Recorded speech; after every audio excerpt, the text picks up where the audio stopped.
very much for joining us for our virtual Pituitary conference. This event is part of our We Are Pituitary campaign, celebrating all those involved within the pituitary community. This is one of our pre-recorded sessions, and you can find the full programme and other session information linked in the video description. You can also visit our website, pituitary.org.uk/virtual conference to find out more. We are delighted to be offering this event for free. However, if you would like to make a contribution, you can do so online, by text or over the phone. Please feel free to chat in the comments or on our social media channels, and any further questions you may have we will try to answer throughout the week or soon after the event ends. This afternoon we are joined by Dr. Niki Karavitaki, who will be running a session on prolactinoma. In this video, Niki will be talking through what a prolactinoma is and answering all of the common questions that arise about the condition. Niki is a senior clinical lecturer in endocrinology and honorary consultant endocrinologist based in Birmingham. She is part of our medical committee, and we are so grateful to have her join us for this event.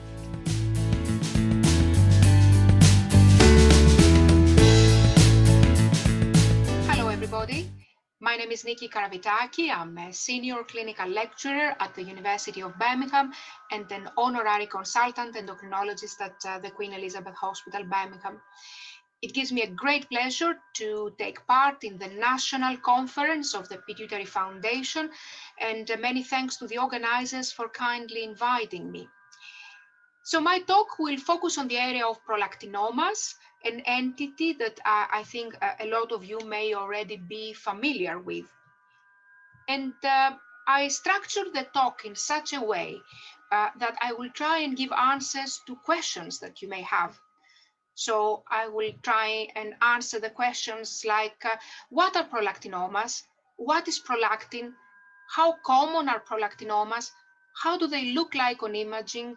How do they present? How do we manage them? How about pregnancy in a woman with prolactinoma? Then a couple of words on malignant prolactinomas, and we will close with a couple of take-home messages. So question number one, what are prolactinomas? Prolactinomas are benign tumors of the pituitary gland that secrete too much prolactin. So if we have a look at the pituitary gland, which sits at the base of the brain in a bony cavity, which is called sella turcica. We have the anterior lobe, the anterior pituitary, the posterior pituitary, and prolactinomas arise from the anterior pituitary gland. And as I mentioned, in the vast majority, they are benign tumors. And what is prolactin? Prolactin is a hormone which was first identified in 1930s.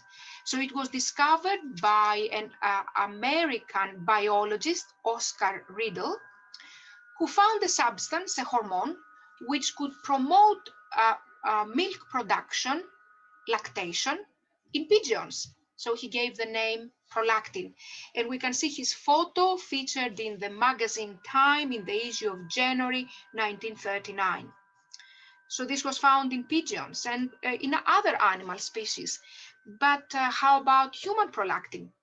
It took nearly 40 years until human prolactin was discovered by the Canadian endocrinologist Henry Friesen, and he published this data in the Journal of Clinical Endocrinology in 1970. And then the question is, what does prolactin do? Prolactin is responsible for the breast development during pregnancy and milk production and lactation. It also has other functions like the immune response or in the metabolism, and there is still research ongoing on this topic. The next question, what does too much prolactin in the blood do? We mentioned that prolactin promotes lactation. So what we would expect with too much prolactin is milky nipple discharge, which we call galactorrhea. It also causes hypogonadism, so problems with the function of the testes or the ovaries. How does it do that? Just to show you a diagram of how the system of the testes and the ovaries works. So we have higher centers, hypothalamus, which secrete a substance which goes to the anterior pituitary gland, and then the pituitary gland secretes other substances which go to the testes and the ovaries and make them produce estrogens in women or testosterone in males. And of course, it also promotes sperm production or ovulation, therefore responsible for fertility. When prolactin is too much, it mainly acts at the higher centers and it inhibits the production of the substances from them that will lead to this cascade of events and to the normal function of the testes and the ovaries. And the manifestations in males include low sexual desire, so low libido, erectile dysfunction, infertility, loss of body and facial hair, reduced muscle mass and strength and therefore compromised exercise capacity, low mood, low sense of well-being, osteoporosis and anemia. In females, we will have low sexual desire, menstrual irregularities with absent periods or irregular periods, infertility, osteoporosis, and in the long term, high risk of cardiovascular disease. And what are the causes of high prolactin? We talked about the prolactinoma. However, when we have a patient referred to us with high prolactin, we need to consider all the potential causes. And these are put in three major groups: physiological, drugs, or pathological.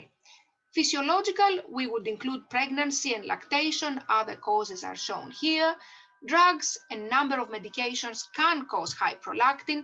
I will focus on antipsychotics and antidepressants, which have the potential to increase the prolactin. Pathological causes, a cause that we always need to exclude when we see a patient with high prolactin is primary hypothyroidism. So the thyroid gland does not work, does not secrete thyroid hormones, and this through various mechanisms leads to increased prolactin.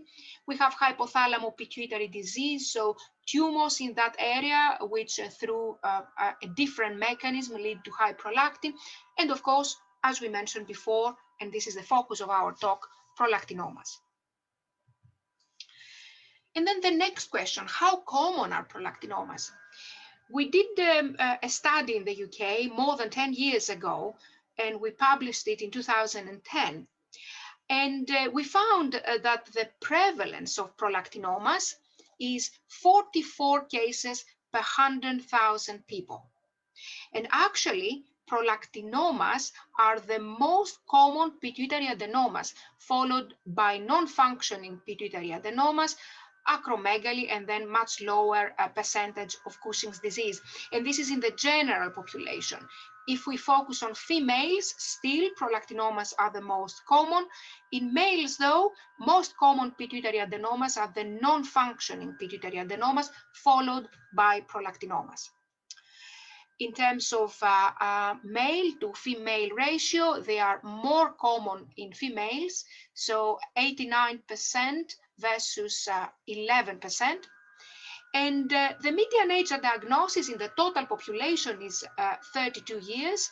We can see that in women, the age at diagnosis is much younger, around 31. In males, it is 42.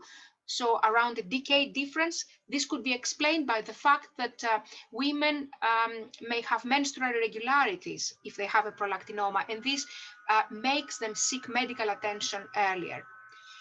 How about the duration of symptoms until diagnosis? In the study we did, we found that the median time was 1.5 years. However, we could have extremes of 7, 8, or even 12 years. And how do prolactinomas look like on imaging? On the left-hand side, I'm showing you the pituitary MRI, a pituitary MRI with a normal gland. So this is the pituitary gland. This is the stalk that connects the pituitary with the brain. This is the optic nerve, the optic chiasm, as we call it. Here are the carotid arteries, which are black because they have blood flow. A prolactinoma may look like this, so a small, a tiny lump in the pituitary. It could be bigger, it could be even bigger, and we can see that this tumor compresses the optic nerves and goes downwards as well, or they can be really large, extending in various areas of the brain, and these are giant prolactinomas. Thankfully, the small ones, the ones like this, are the majority, around 81%, whereas the macroprolactinomas, those which have a diameter more than 1 centimeter, account for only 19%. And how do prolactinomas present?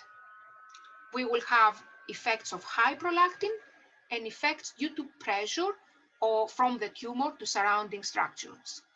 So we talked about what high prolactin does. So milky breast discharge, galactoria, and hypogonadism. For the pressure effects, it depends on where the tumor extends. Mainly, this could be headaches, problems with the vision if they compress the optic chiasm, or problems with the normal pituitary function because the normal gland is compressed by the tumor. Just focusing a little bit on the visual deterioration, this is a picture which shows a pituitary tumor which goes upwards, compresses the optic chiasm, and these are the deficits we will gradually see. So this is what practically the patient sees from the whole picture. He misses the peripheral fields, and this is the what his vision can give him. When we looked at the data in the study we did at the UK, we found that in men, most common manifestations were fatigue, low libido, headaches, visual loss, and breast enlargement. In women, these were menstrual irregularities, breast discharge, headaches, infertility. Another point we need to remember is that occasionally the tumor may not secrete only prolactin, but also growth hormone. These are mixed tumors, and we can have a mixed picture of acromegaly and prolactinoma, and therefore we need to ask our patient if he or she has manifestations of acromegaly, and of course do the relevant screening test for that and exclude that acromegaly is also present. Then the next question, how do we manage prolactinomas? Are we going to offer surgery? Are we going to offer medications? And I'm sure that in the mind of most of you, pituitary tumor management means offering surgery. However, in prolactinomas, this is not the case. Prolactinomas are the only pituitary tumors for which medical treatment, drugs, is the first choice. And this photo, which is courtesy of Marta Kobonitz, gives the message. So if we have a patient with a large tumor, before we send him to theater, we need to wait for the levels of the prolactin. Because if this tumor is a prolactinoma, the patient should not cross this door, should not go into theater to have an operation. We simply offer him medications. And in most of the cases, as we will see in the next slides, this is effective. And what are these medications? These are called dopamine receptor agonists. We tend in our daily language to call them dopamine agonists. What are these? How do they work? Let's go back to the normal gland, the normal system. So we have the higher centers, the hypothalamus, which secretes a substance called dopamine. Dopamine goes to the pituitary and actually it inhibits prolactin secretion. So if we offer something that works like dopamine, then we will reduce the prolactin secretion from a prolactinoma. And this is how dopamine agonists or dopamine receptor agonists work. So if treatment is needed in a patient with a prolactinoma, the first line option is these medications.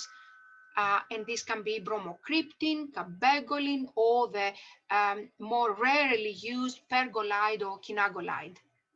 And what are the aims of this treatment? What do we expect from the dopamine agonists? We expect from them to normalize the prolactin, to reduce the tumor size, and of course, to restore the gonadal function. And it is very interesting because the action of these drugs is really rapid. Prolactin in a responsive tumor starts decreasing within a few hours, and it can be normal within weeks or months. And even more interesting and impressive is that the reduction in the tumor size may start within the first 2 or 3 days, and we have improvement in the visual fields.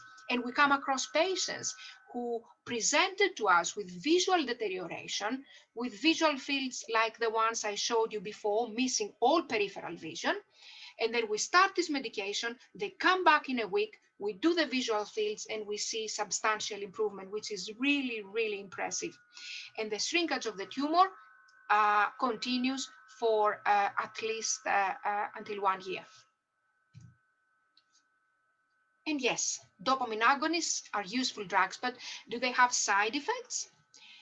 Well, they do, as any medication.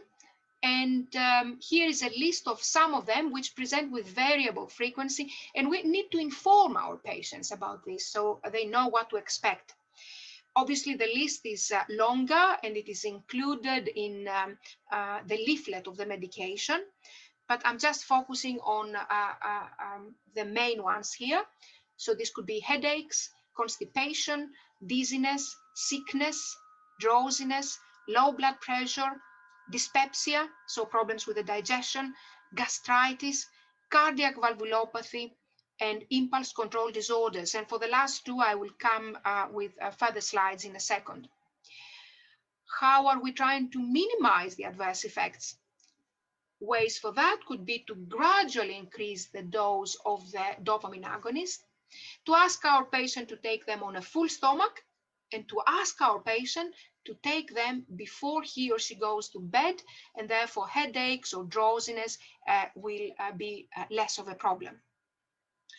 And there is a percentage of patients who finally don't agree with these medications, and in such a case we are talking about intolerance to dopamine agonists, and we have to consider other ways of dealing with the prolactinoma.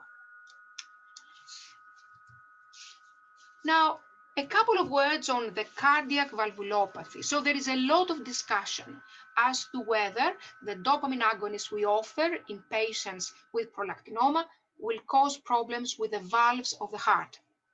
And the concerns started a few years ago following publications on patients with Parkinson's disease who were on dopamine agonists. However, these patients were on a very high doses, much, much higher than the ones we offer for dopamine for patients with prolactinoma. And studies followed with patients who had prolactinoma, and the data for prolactinoma patients were generally reassuring. So this is position statement of the British Society of Echocardiography, of the British Heart Valve Society, and the Society for Endocrinology, published in 2019 in Clinical Endocrinology, led by William Drake. And I've got a few points for you here to have a look at. An important point is that evidence of clinically significant valve pathology is absent, except for isolated case reports around which questions remain. And of course, more work needs to be done so that we have more data. And there are the recommendations here which advise on echocardiogram at intervals which will be defined by the dose of cabergoline that the patient is on. So there is still a lot of discussion, I think, on this topic. How about impulse control disorders? This is a quite interesting scenario. What are impulse control disorders? These are disorders which are characterized by failure to resist an impulse, a drive, or a temptation to perform an act that is harmful to the individual or to the others. And the individuals experience an increased sense of tension before to the act, and pleasure, gratification, or release of the tension at the time of committing the act. And they include, but not limited to, pathological gambling, hypersexuality, compulsive shopping, and as we expect, there is a possibility that this will have consequences for the patient and his environment. So there has been discussion about these impulse control disorders in patients with prolactinoma who are on dopamine agonists. I don't think that we still know the real frequency of the problem. Work is ongoing on this topic, but we definitely need to make sure that the patients, the families, and the caregivers have counseling. They are informed about the risks and the need for monitoring. And definitely the patients and family members need to be specifically questioned during the follow-up visits if such behavior manifests. And if this happens, the reduction or stopping the dopamine agonist often ameliorate the manifestations of the impulse control disorders. As I mentioned before, work is ongoing on this topic. So hopefully in the next couple of years, we will have more data to rely our practice on. So we said that dopamine agonists are effective drugs, but are they always effective? The answer is no. And in such a case, we are dealing with what we call dopamine agonist resistance. And here are numbers, percentages for bromocriptine or cabergoline for small tumors or larger tumors. And what we know is that cabergoline, which is the most commonly used, will fail to achieve normal prolactin in 10 to 20% of the cases. This is higher for bromocriptine, and cabergoline will fail to achieve a percentage, a specific percentage we have defined of tumor shrinkage in 10 to 15% of the cases. Bromocriptine again is less effective, and this is why we generally prefer to start treatment with cabergoline in patients with prolactinoma.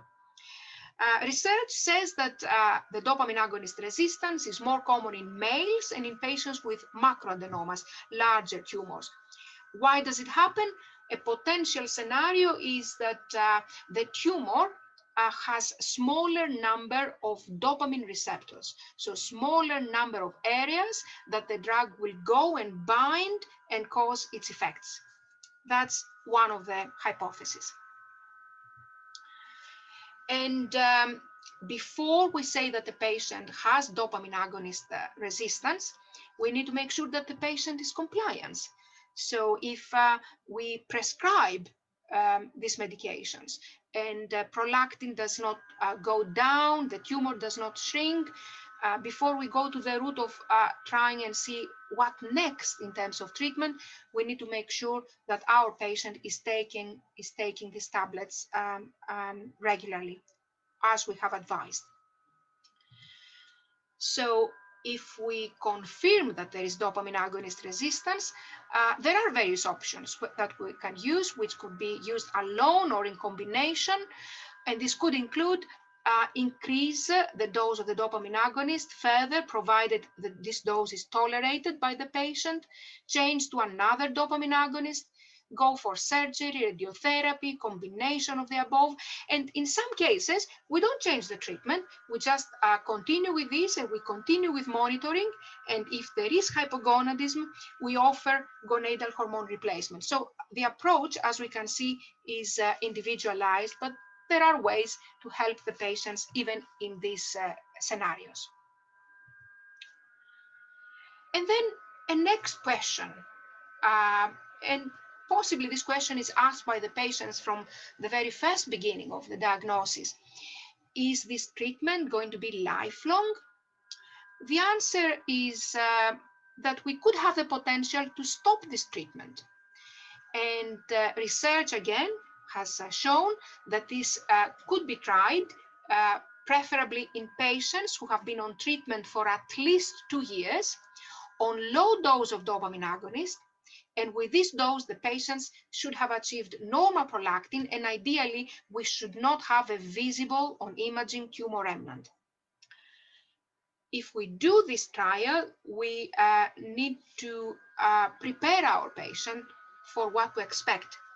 And it seems that the risk that the prolactin goes up again, becomes above normal, is high. The literature gives numbers between 26 to 69%.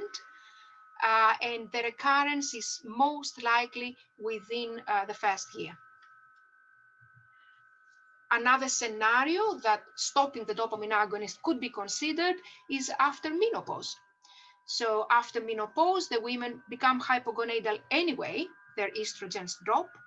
So could we consider stopping the dopamine agonist? This is an approach, this is an option, and we and other groups have shown that normal prolactin after dopamine agonist withdrawal is in 50 to 71% of the cases of women who entered menopause and they stopped this treatment, and the monitoring in these cases was 2 to 3 years. So we could consider dopamine agonist withdrawal if the women have a microprolactinoma, so small tumor, or a macroprolactinoma, a bigger tumor, which however has become very small or it's not obvious on imaging. But even in these cases, of course, monitoring needs to continue. Another scenario that dopamine agonists may not be needed further is pregnancy. So if a woman becomes pregnant, we stop this treatment usually within the first trimester. And during pregnancy, prolactin increases. We know that, that's normal. After the delivery, and provided that the lady does not breastfeed, prolactin drops, and in some cases it may normalize, and it may remain normal for a while. We have some data from studies which give these numbers during monitoring between 13 and 16 months. So it could be a potential scenario. So what we advise is that after delivery and stopping breastfeeding, we monitor the prolactin and we would restart treatment with dopamine agonist if the prolactin is high and causes symptoms, causes problems to the patient. Another topic I will just touch upon is surgery in prolactinomas. We said that medications are first line of treatment. However, if we are dealing with a very small tumor, could we consider the option of asking our surgeon to take it out? And we had published a review on that a couple of years ago, and we looked at all the data that had been published so far. And we found that in small tumors, microprolactinomas, the achievement of normal prolactin after surgery was in 71 to 100% of the cases, which seems quite optimal. The good thing is that there were very low complication rates. However, good surgical expertise is needed. We do not want the surgeon to go in, take the tumor, and then leave the patient with complications or mainly pituitary dysfunction. So there is still a lot of discussion or in some places around the world on surgery in microprolactinomas. It could be an option, but definitely we have to balance the pros and cons of this approach. And then a further point. Pregnancy in women with prolactinomas. Is it possible? Of course it is. The normal pituitary gland increases in size during pregnancy. We know that. We also know that there is a risk of increase in the size of a prolactinoma during pregnancy.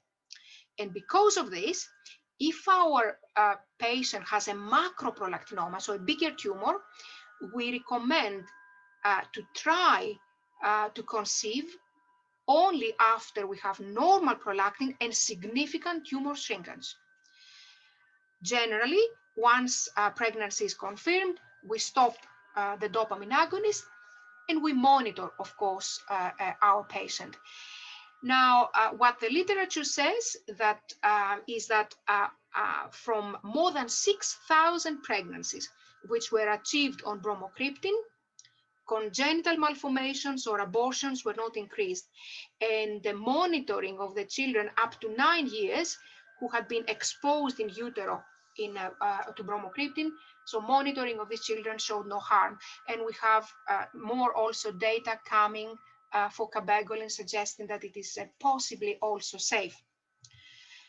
So during pregnancy, in a woman who has a prolactinoma, we need to do careful monitoring. We monitor for headaches, for visual deterioration. And if during pregnancy the tumor increases in size, we will consider putting her back on dopamine agonist, if need be, consider surgery or earlier delivery. And all these are options that could be in our armamentarium. In terms of breastfeeding, yes, a woman with prolactinoma can breastfeed, provided, of course, she doesn't go back on cabergoline or dopamine agonist, and it seems that breastfeeding does not have an impact on the tumor size. And the final slide, when things go wrong with the prolactinoma. This is the entity of malignant prolactinoma. So we have the entities of aggressive and malignant prolactinomas. So prolactinoma that has become cancer. This is very, very rare. The case reports that have been published suggest that in 60% of the cases, we are dealing with males. Two interesting points is that in 1/3 of these cases of malignant prolactinoma, a tumor that became malignant, there was dopamine agonist resistance. And in around half of the cases, the tumor was responding to the dopamine agonist, and then there was escape from this response.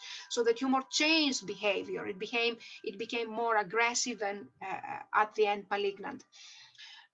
Tools how to deal with that: surgery, radiotherapy, temozolomide, or other chemotherapy. And the data suggests that only 50% of the patients survive more than 1 year. But this scenario is extremely rare, and therefore we just rely on case reports. We don't have systematic data. So some take-home points about prolactinomas. They are the most common pituitary adenomas. They can cause galactorrhea, milky breast discharge, hypogonadism, pressure effects to surrounding structures, including pressure effects to the normal pituitary. First-line treatment is dopamine agonists, which is effective in most of the cases in terms of achieving normal prolactin, shrinking the tumor, and restoring the gonadal function. If there is intolerance or resistance to dopamine agonists, we have other management options which are available. So these patients are not going to have any treatment. They are not in a poor situation. Treatment is not necessarily lifelong in some patients, the treatment with dopamine agonists. We generally have very good outcomes if a woman wishes with a prolactinoma wishes to become pregnant, but as I mentioned, monitoring is needed. And thankfully, challenging cases of aggressive malignant prolactinomas are very, very rare. So before I finish, I'm very grateful to our Birmingham pituitary team, which is an excellent model of collaboration between the NHS and the academia through the Center for Endocrinology, Diabetes and Metabolism, CDAM, and through the Birmingham Health Partners for the benefit of our patients. I feel privileged to working with them. And of course, to thank you very much for your attention. And I very much hope that you have found this presentation not only just enjoyable, but interesting with valuable messages. Thank you very much.